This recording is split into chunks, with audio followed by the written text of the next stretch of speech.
بسم اللہ الرحمن الرحیم۔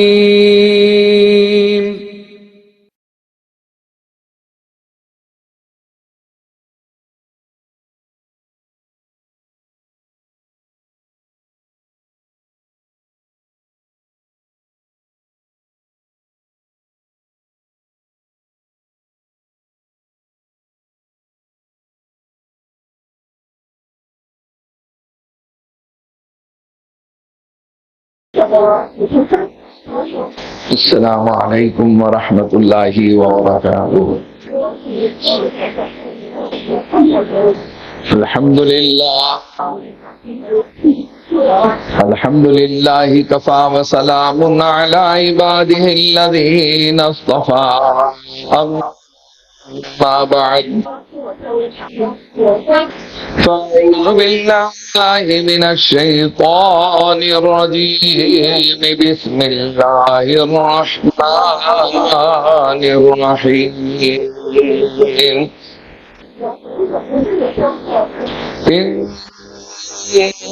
انما المؤمنون الذین اذا ذکر اللہ وجلت قلوبهم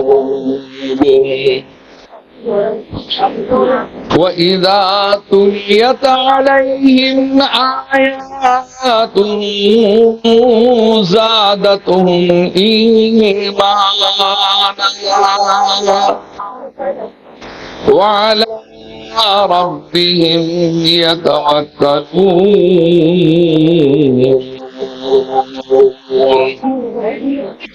وقال اللہ تبارک و تعالی فی شان حبیبہ ان اللہ وملائکتہ یصلون علی النبی یا ایھا الذین آمنوا صلوا علیہ وسلموا تسلیما۔ اللهم صل على محمد النبي الأمي وعلى آله وأصحابه بررة الكرام وعلى سائر الأنبياء والمرسلين والملائكة المقربين وعلى آلہ وأصحابہ اجمعین۔ میرے محترم بزرگوں، دینی بھائیوں، نوجوانوں، آج کا دن عید کا دن ہے، خوشیوں کا دن ہے، اور اللہ جل شانہ نے یہ دن ہمیں اس لیے عطا فرمایا ہے کہ اے میرے بندو، تم نے روزہ رکھا، بھوک اور پیاس کی شدت کو برداشت کیا، تم نے تراویح میں قرآن پاک کو سنا، تم نے رمضان المبارک کے اندر جو ہمارے احکامات کو پورا کیا، آؤ اس کے بدلے ہم تمہیں ایک سرٹیفکیٹ دیتے ہیں، اور وہ سرٹیفکیٹ بھی جو اللہ جل شانہ دینا چاہتے ہیں۔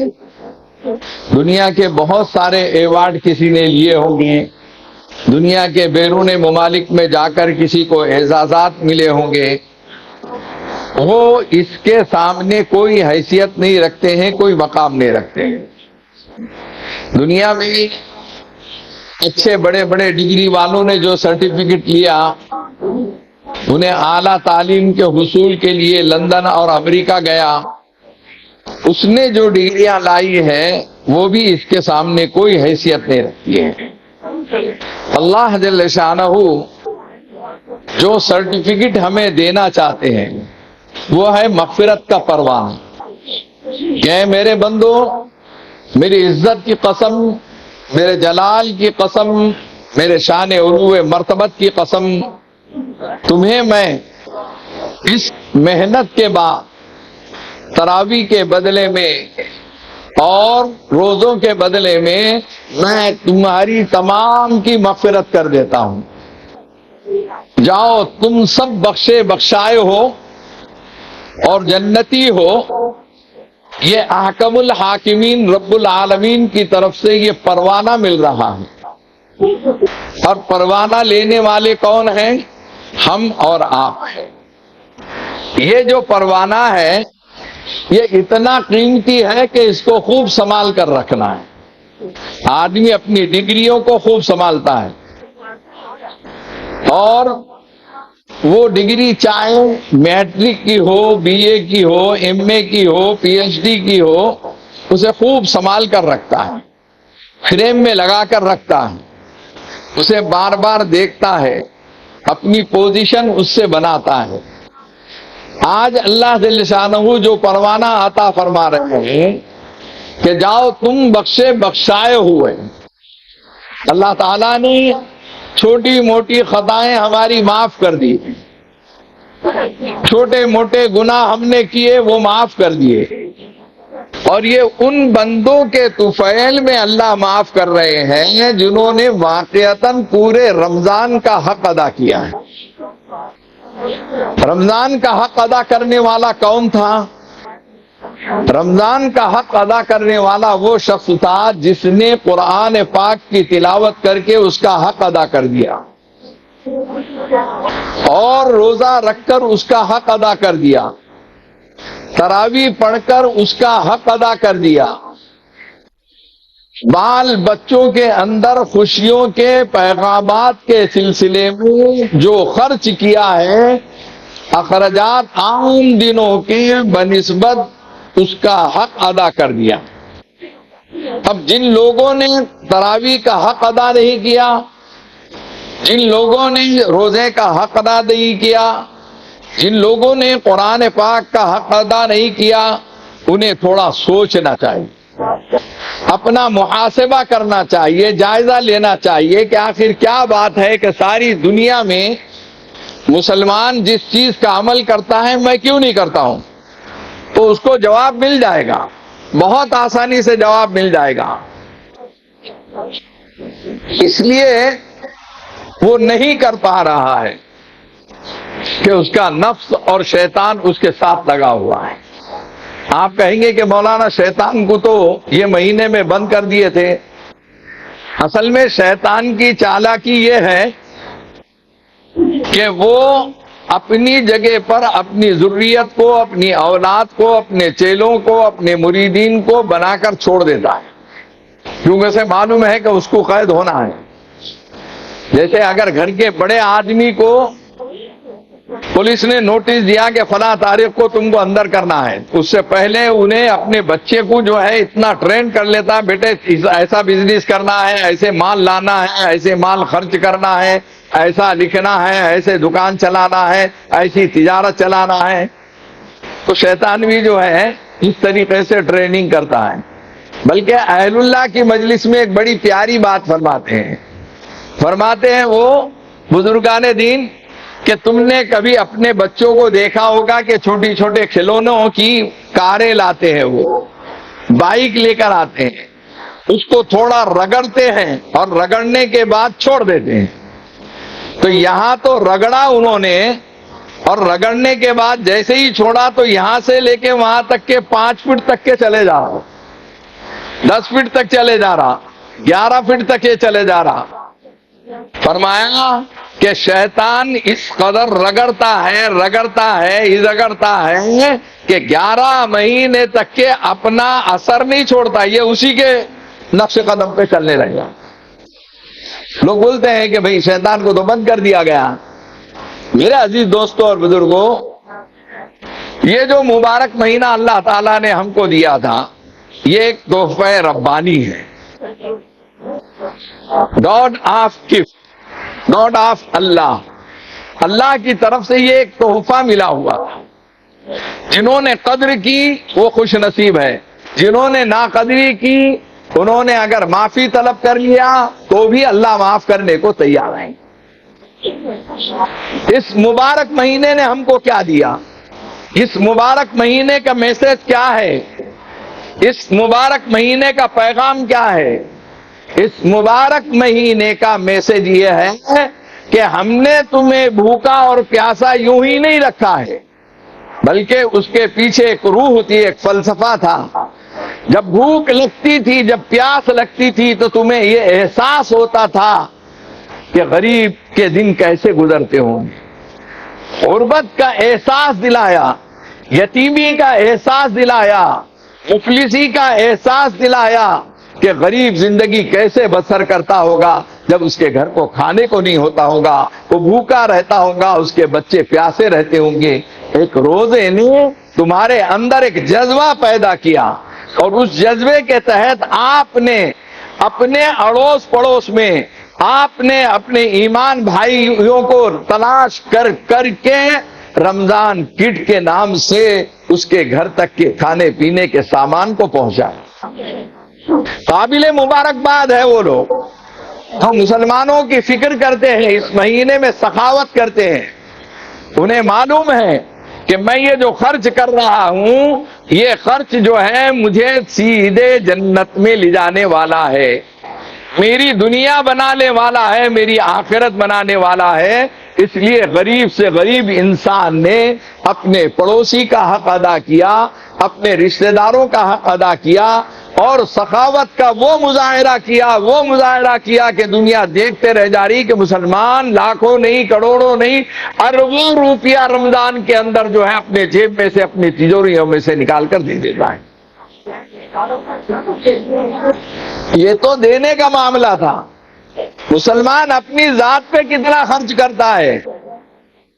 بعضوں نے لکھا ہے کہ 11 مہینے میں جتنا اپنے نام پر خرچ نہیں کرتا، اپنی اولاد پر خرچ نہیں کرتا، اپنے خاندان پر خرچ نہیں کرتا، 1 مہینے کے اندر 11 مہینے کے پورا کسر نکال لیتا ہے۔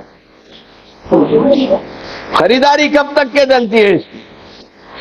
ابھی ایک صاحب بتلا رہے تھے کہ میں فجر پڑھ کے آ رہا تھا تو بھی سٹی چوک میں جو ہے برقعے نظر آ رہے تھے، لوگ نظر آ رہے تھے، پوری رات جاگتے ہیں۔ کسی سے انہوں نے پوچھا کہ بھائی یعنی جو ہے آج پوری رات جاگے؟ کہنے لگے کہ نہیں، آج ہی کی نہیں، 3 رات سے ہم جاگ رہے ہیں۔ اب وہ نادان عید کی نماز کے ٹائم پر جا کے سو جاتا، یہ ایک بڑی مصیبت ہے۔ اتنا جب جاگا تو اور آدھا گھنٹہ جاگ لینا ہے۔ ہم لوگ جب نعمتیں ملتی ہے، اللہ کی طرف سے نوازشیں ہوتی ہے، اس وقت کہاں رہتے ہیں؟ بستر میں رہتے ہیں۔ یہ افسوس کا مقام۔ یہ ترتیب کو ہم کو آپ کو بدلنا ہوگا۔ اپنی زندگیوں میں سخاوت صرف 1 مہینہ نہیں کرنا ہے، بلکہ ہم کو اس کی ترتیب بنا کر پورے 12 مہینے تک کے تقسیم کرنے والا بننا ہے جو اللہ نے دیا ہے۔ ایسا نہیں ہے کہ اتنے ہی دو، ہاں جس کے پاس مال زکوٰۃ کے اعتبار سے آ گیا اس کے لیے مقرر ہے کہ 2.5% تم کو زکوٰۃ دینا ہے۔ 1000 میں سے آپ کو 250 روپے دینا ہے، 100 میں سے 2.5 روپے دینا ہے۔ اب ایک آدھ آدمی رہتا ہے وہ 10 کروڑ کا مالک ہے، ایک آدمی رہتا ہے جو 50 کروڑ کا مالک ہے، اس کو تو لاکھوں میں دینا پڑے گا نا۔ 1 کروڑ کے 2.5 لاکھ، 2 کروڑ کے 5 لاکھ، 4 کروڑ کے 10 لاکھ۔ اب یہ 10 لاکھ زکوٰۃ جب نکالتا ہو تو اس کے وقت شیطان دماغ میں ڈالتا، ارے بھائی دنیا میں کوئی بھی غریب نہیں ہے، بولے انہی سب سے بڑے غریب ہیں۔ وہ پیسے ادھر ہی اپنے طرف لوٹانے کی کوشش کرتا ہے، بہت زیادہ اصرار کرتے، لوگ آ کے بولتے ہیں، پیسے مانگتے ہیں تو وہ سمجھتا ہے کہ نہیں کچھ نہ کچھ دینا چاہیے۔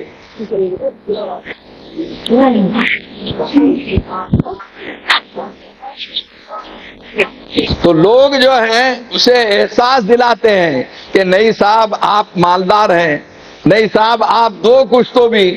ایسا میں تو سمجھا تھا کہ دنیا کا سب سے غریب آدمی میں چھوں، یہ 10 لاکھ روپے میں ہضم کر لوں گا بول کے، لیکن قوم بھی اور لوگ بھی جو ہیں اسے اس غفلت میں نہیں رکھنا چاہتے، آتے غریب اور پریشان کرتے۔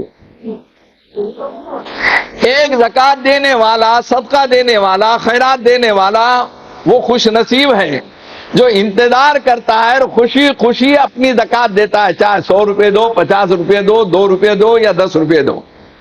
لیکن ایک آدمی جو ہے 1000 روپے دیتا ہے اور کسی کو چکر لگا لگا کے اس کی چپل گھسا گھسا کے اسے ناراض کر کے اسے مجبور کر کے اسے عاجزی اور انکساری کی حد تک کے پہنچا کر اس کے بعد یہ دیتا ہے.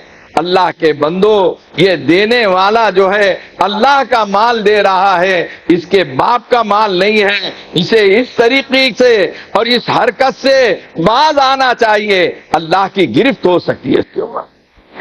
تم جب بھی دو خوش دلی کے ساتھ دو. ہر ایک کے اوپر نصاب کے اعتبار سے زکوٰۃ جو واجب ہوتی ہے وہ سب رمضان میں نہیں ہوتی. کسی کی شوال میں ہوتی، کسی کی ذیقعد میں ہوتی، کسی کی ذی الحج میں ہوتی، کسی کی ربیع الاول میں ہوتی، کسی کی محرم میں ہوتی. ہر کوئی رمضان میں مالدار نہیں بنا ہے. یہ غلط فہمی ہے ہماری کہ ہم ثواب کمانے کے واسطے جاتے ہیں. 1 کا 70 مل رہا، یہ بھی نیکی کا سیزن ہے لہذا میں رمضان میں دوں گا. ارے اللہ کے بندے، رمضان میں تیری پوزیشن کیا ہوتی ہے؟ بھوک اور پیاس کی حالت میں تو چڑچڑا ہو جاتا ہے، غصے والا ہو جاتا ہے، تیری جورو کو بخشتا نہیں، تیرے بچوں کو بخشتا نہیں، تو بیچارے سفیر صاحب کو کیا خوش دلی سے مسکرا کر دے گا؟ تو کیوں بلاتا ہے؟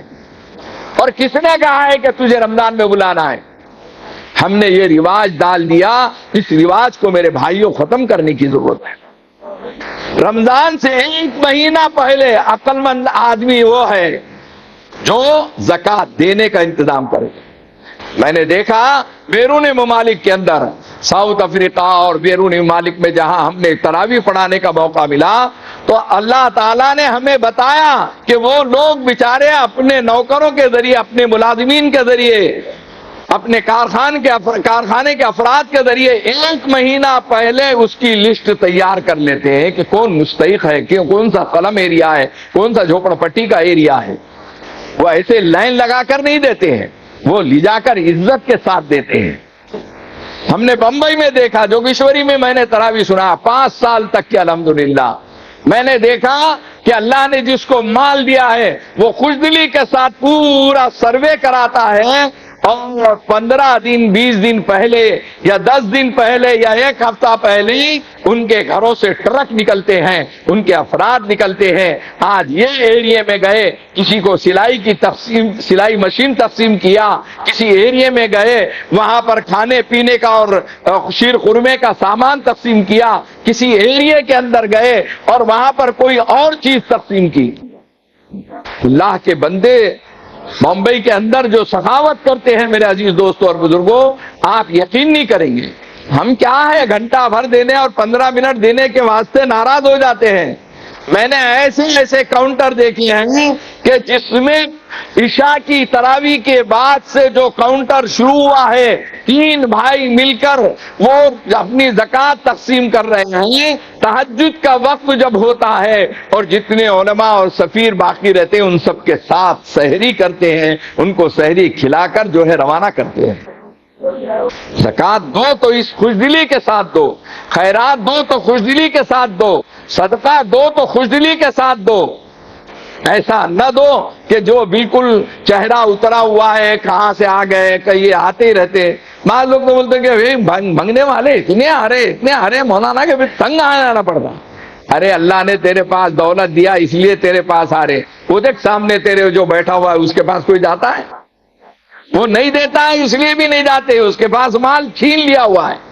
ایسے کتنے مالدار لوگ ہیں جن کے پاس بنگلے ہیں لیکن چونا لگانے کے لیے پیسہ نہیں. بیگمات کی حویلیاں حیدرآباد میں وہ ہمیں عبرت کا نظارہ بتاتی ہیں کہ کسی زمانے میں نظام کی دوشیزائیں دلہنیں رہا کرتی تھی، آج ان کو چونا لگانے کے لیے پیسہ نہیں ہے، آج کھانے کے لیے پیسہ نہیں ہے، گاڑیاں رکھی ہوئی ہے پیٹرول ڈالنے کے لیے پیسہ نہیں ہے. میں نے اسی اپنے شہر کے اندر آج سے 25 سال پہلے ایک مالدار کی کہانی سنی جس کے پاس بڑی بڑی 4-6 گاڑیاں رہتی تھی، 4-5 اس کے گیریج تھے، اور اس کے پاس دنیا کی مشینریاں تھی، وہ کروڑوں نہیں اربوں پتی اورنگ آباد کا کہلاتا تھا. لیکن ایک وقت میں نے اس کا 10 سال کے بعد دیکھا، زوال ایسا آیا، ایک چیز بیچی پھر دوسری چیز بیچی، حتیٰ کہ رہتا ہوا مکان بھی بیچنے کو نکال دیا. اس وقت اس کے پاس ایک فیٹ کار تھی. ایک دن بے تکلفی میں نے کہا کہ سیٹھ صاحب اس کو نکال دو نا، کیا کرتے؟ بولے اب یہی باقی ہے، اگر بیچ دیا تو لوگ سمجھیں گے کہ یہ پھکڑ ہو گیا، اس کے پاس کچھ بھی نہیں رہا، بے عزتی ہو جائیں گی، میں یہاں دنیا سے ذلیل ہو کر نہیں جانا چاہتا. یہ الفاظ تو فَاعْتَبِرُوا يَا أُولِي الْأَبْصَارِ، اے عقل مندو عبرت حاصل کرو. مال فانی چیز ہے، نہ کسی کے پاس رہا ہے نہ رہے گا. یہ مال کی اکڑ اور مال کا نشہ جو ہے اپنے اندر کبھی مت اترنے دو. یہ رمضان المبارک نے پیغام دیا ہے کہ سخاوت کرو. تم اتنا دو کہ دیتے دیتے تم تھکنے لگ جاؤ، لینے والے نہ تھکے تمہارے پاس. اللہ وہ دن بھی لائے. اسی طریقے سے میرے عزیز دوستوں اور بزرگوں، اس مبارک مہینے نے قرآن پاک کی تلاوت کا میسج دیا ہے. تم قرآن کو اس شوق اور ذوق کے ساتھ سن رہے تھے. ماشاءاللہ ہمارے نوجوانوں نے حق ادا کیا، 3 پارے ایک وقت واحد میں سن رہے تھے، ایک پارا سن رہے تھے. بڑھاپا ہے، کمزوری ہے، یہ کرسیوں کے اوپر بیٹھے ہوئے ہیں، لیکن قرآن پاک سن رہے تھے. اب آپ اندازہ لگائیے کہ اللہ تعالیٰ نے جو آپ کو قرآن سے ذوق اور شوق دیا تھا وہ ختم مت کرو میرے دوست. درمیان میں ایک بات میں آپ سے عرض کر دوں، اور 1-2 منٹ کے اندر میں اپنی بات کو ختم کر رہا ہوں، کہ یہاں پر الحمدللہ جو ہے ہر جمعہ آپ لوگ آتے ہیں، عیدین میں آتے ہیں. یہاں جو ایک لنگر خانہ چلتا ہے، یہاں غریبوں یتیموں کو لاوارثوں کو کھانا کھلایا جاتا ہے. یہاں پر وہ بزرگان دین اولیاء اکرام کی خانقاہوں میں جو نظام چلتا تھا اس نظام کو یہاں پر چلایا جا رہا ہے. لہذا آپ کے سامنے یہ احباب آ رہے ہیں، آپ دل کھول کر تعاون فرمائیے. آپ یہ سمجھیے کہ یہ ساعتیں، یہ مبارک گھڑیاں پھر سے آپ کو لوٹ کر نہیں آنے والی ہے. وہ مت کرو کہ جیب میں ہاتھ ڈالو اور ہلکی نگاہ سے دیکھو کہ یہ تو 100 کی آ گئی، اندر رکھو، 10 کی تلاش کرتے کرتے انہیں آگے بڑھ جاتا. جو آیا ڈالو. ایک بہت بڑا نظام ہے، 2 ہزار لوگ جو ہے دوپہر میں اور شام میں کھاتے ہیں میرے عزیز دوستوں اور بزرگوں. بہرحال میں یہ عرض کر رہا تھا کہ قرآن کی تلاوت کا بھی مہینہ ہے، بھوک اور پیاس سے غریبوں پر رحم کھانے کا مہینہ ہے. یہ وہ تحفہ ربانی اللہ تعالیٰ نے دیا تھا کہ جس کی وجہ سے سعادت مندوں نے، خوش قسمتوں نے اپنے طور پر اپنے اللہ کو راضی کرنے کی کوشش کی ہے. جو چند بد نصیب بندے ہوں گے ان کا بھی کام یہ ہے کہ وہ کوشش کریں، کسی طریقے سے اپنے خالق اور مالک کو راضی کرنے کی کوشش کریں. ایک بات میں عرض کرتے چلوں، اس ملک کے حالات صحیح نہیں ہے میرے عزیز دوست. آئے دن آپ اخبارات پڑھ رہے ہیں، آئے دن آپ خبریں سن رہے ہیں. کیا ہو رہا ہے مسلمان کے ساتھ؟ یہ داڑھی اور ٹوپی نشانہ بنائی جا رہی ہے. موب لنچنگ کے معاملات ہیں، دوسرے اور ظلم کے معاملات ہیں. ایسے ظالم ہیں کہ جو رحم کھانے کو تیار نہیں، نہ بوڑھے پہ رحم کھانے کو تیار ہے، نہ بچے پہ رحم کھانے کو تیار ہے، نہ خواتین پر رحم کھانے کو تیار ہے. اس وقت اس ملک کے اندر جو حالات ہیں، آپ کی ہر چیز چھینی گئی. اب آپ کے ذریعے آپ کا جو اوقاف ہے، ہمارے باپ داداؤں نے اوقاف کی زمینوں کو وقف کر گئے تھے کہ کچھ غریب مسلمانوں کا ان کے ذریعے سے ذریعہ ہو جائے گا، ان کا کھانے پینے کا خرچ نکل جائے گا. وہ اوقاف کی ساری ملکیتوں کو ہمارے باپ دادا نے دیا ہے. یہ حکومت کی غلط فہمی ہے. وہ جو اوقاف بل لانا چاہتے ہیں وہ یہ سمجھتے ہیں کہ اس ملک کے اندر جیسے دوسری چیزوں پر ہم نے قبضہ کیا ہے اسی طریقے سے اوقاف پر قبضہ کر لیں گے.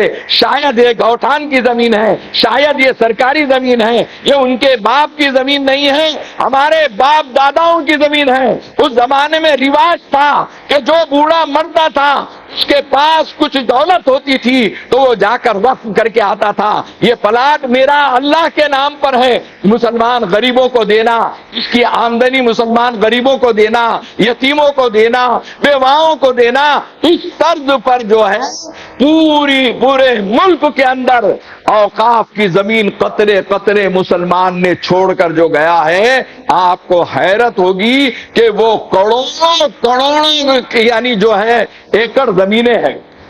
اب اس کے اوپر ان کی نظر آئی کہ یہ چھین لو تو یہ مستی نہیں کریں گے، ان کے دماغ میں یہ بات بیٹھی، اوقاف بل لانا چاہتے ہیں، ہم یہ عہد کر لیں کہ ہم نے ہر چیز کو برداشت کیا، ہر ظلم کو برداشت کیا، لیکن اگر ہمارے باپ دادا کی یہ زمین اوقاف کو اگر ملک کے اندر حکمراں سمجھتے کہ آسانی سے چھین لیں گے، مسلمان اپنی زندگی کی قربانی دے دے گا لیکن اب اپنے باپ دادا کی وراثت کو بچانے کی کوشش کرے گا۔ صحیح ہے نا بھائی؟ انشاءاللہ۔ اب آل انڈیا مسلم پرسنل بورڈ بار بار ابھی تو تھوڑا سا آپ کو ہلکا سا ایک عمل کرنے کے لیے کہا کہ بھائی احتجاج کرو، کالی پٹی باندھ دو، فلاں چیز کرو۔ اب اس کے بعد یہ تحریک رمضان کے بعد بڑھنے والی ہے، اور ہم سب اگر متحد ہو گئے اور ہم نے سب نے اتحاد کر کے کوشش کیے تو انشاءاللہ العزیز یہ ملک کے اندر حکمرانوں کو جھکنا پڑے گا۔ یہ ہمارے ووٹوں سے آتے ہیں، انہیں بہت زیادہ مستی ہو چکی ہے، آ چکی ہے، یہ تخت پر بیٹھ کر کسی کو تختے پر لٹانا جانتے ہیں، کسی کو مدد کرنے کے واسطے وہ تیار نہیں ہے۔ اس لیے میرے عزیز دوستوں اور بزرگوں، یہ بہت برا وقت آیا ہوا ہے۔ ہمارے اکابر علماء اکرام، بزرگان دین اور آل انڈیا مسلم پرسنل بورڈ کے جو ذمہ داران ہیں وہ گائے بگائے جو آواز دیں گے انشاءاللہ العزیز پوری ملک کے اندر پورے مسلمان اس آواز پر لبیک کہیں گے، انشاءاللہ کہیں گے نا، لبیک کہیں گے۔ اب یہ دوستوں اور بزرگوں، میں اپنی بات کو ختم کر رہا ہوں۔ میں یہ اس بات کی وضاحت کرنا چاہتا ہوں کہ ہمارے بہت سارے بھائی یہ سمجھتے ہیں کہ 9:30 کا ٹائم دیے تھے 10 بجا دیے۔ ہمیں شوق نہیں ہے بیانات کرنے کے۔ مولانا محفوظ الرحمان کے بیانات آپ یوٹیوب پہ بھی سن سکتے ہیں، کچھ میسج پہ سن سکتے ہیں، بہت ساری چیزیں، اور اللہ نے پوری دنیا کے اندر پہنچا ہے۔ یہاں ایک مسجد میں ایک منظم انداز میں کام ہوتا ہے، ہم اس کو پسند کرتے ہیں۔ یہاں کے ذمہ داران جو ہے یہ دیکھتے ہیں کہ زیادہ سے زیادہ لوگوں کو، زیادہ سے زیادہ مصلیوں کو نماز کے مواقع فراہم ہو، اس لیے یہاں پر جمعہ بھی لیٹ ہوتا ہے اور عیدین بھی لیٹ ہوتی ہے، بلکہ لیٹ مسجد ہے سمجھ جائیے، اور ہم نے لیٹ بنایا ہے۔ ہم اگر جلدی سے پڑھنے والے رہتے تو ان کو یہ دیر کرنے کی ضرورت ہی نہیں تھی۔ اب ہم میں سے مراد یہ ہے کہ بھائی جو ہے چند لوگ ذرا پہلی صف میں آ جاتے، وہ ذرا بہت زیادہ پریشان ہوتے، کب سے آ کے بیٹھے مولانا، گھڑی دیکھتے رہتے، لیکن وہ یہ نہیں دیکھتے کہ پیچھے سے ابھی بھی لوگ صف بنا رہے ہیں۔ یہ روڈ جمعۃ الوداع میں گھاٹی تک کے پبلک تھی، گھاٹی تک کے، آپ پیچھے پلٹ کر تو دیکھ نہیں سکتے۔ ابھی بھی آپ دیکھیں گے کہ نماز ختم ہونے کے بعد گھاٹی تک کے پبلک جانے والی ہے۔ یہ صرف سہولت کے لیے کہ مسلمان آج کے دن ایک نماز چھوڑنے والا نہ بنے، اپنے بھائیوں پر رحم کھا کے کہ اسے کسی طریقے سے نماز مل جائے، اس لیے یہ ٹائم مقرر کیا جاتا ہے۔ اور اس ٹائم میں تھوڑا سا آگے پیچھے ہو جانے پر آپ کے دل میں کوئی بدگمانی نہیں ہونا چاہیے، اپنے بھائیوں کے انتظار کی وجہ سے یہ ساری چیزیں کی جاتی ہے۔ اللہ جل شانہ مجھے آپ تمام کو عمل کی توفیق عطا فرمائے۔ وآخر دعوانا ان الحمدللہ رب العالمین۔ اللہ تعالیٰ اس ملک کے اندر امن و شانتی کا پیغام عام فرمائے، نفرت کی زہر کے ماحول کو اللہ تعالیٰ ختم کرے، محبت کے ماحول کو اللہ تعالیٰ عام کرے۔ اللہ تعالیٰ فتنہ و فساد سے پوری مساجد کی حفاظت فرمائے، درگاہوں کی حفاظت فرمائے، اللہ تعالیٰ قبرستانوں کی حفاظت فرمائے۔ یہ دن جو آنے والے ہیں اس میں رمضان میں جو ہم کو پیغام ملا، بھائیوں کم سے کم مسجدوں کو بھرو، کم سے کم نمازی بنو، کم سے کم اللہ کو یاد کرنے والے بنو، کم سے کم 1-2 صفحہ پڑھ کر قرآن کی تلاوت کرنے والے بنو۔ اللہ تعالیٰ ہمیں عمل کی توفیق عطا فرمائے۔